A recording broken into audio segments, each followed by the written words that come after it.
આજે પહોંચી ગયા મોટિવેશનલ સ્પીચ સાંભળવા અને રાતે કરી નાખી કાકારે meeting. Hello guys, good morning, Har Mahadev, welcome to my mini vlog. તો ડેલી રૂટીનની જેમ આપણે નાઈ ધોઈને તૈયાર થઈને નીકળી ગયા હતા કોલેજે જવા માટે.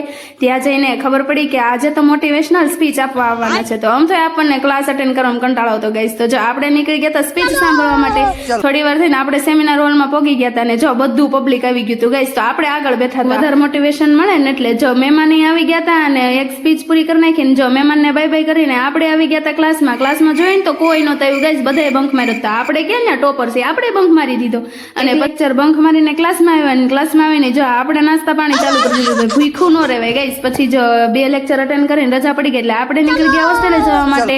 આજે કાંઈ હોમવર્ક નહોતું તો જો લૂડો રમી લીધો ને આ રેડ કુકરી મારી છે ગાઈઝ. આમ જો વિટામિનની ગોળી મને હરાઈ પૂરી થઈ પ્રેમથી ગાઈઝ હું હારી ગઈ. પછી જો હારની ખુશીમાં આપણે નીકળી ગયા હતા કાકાની મીટિંગમાં જવા માટે. તો વાત એવી હતી કે જે રૂમ રેન્કર હોય અને કાકાની મીટિંગમાં જવાનું હતું ગાઈઝ. એટલે હું થોડીક તો હોશિયાર છું, તમે હાવ બેક બેન્ચરમાં ન ગણી લ્યો.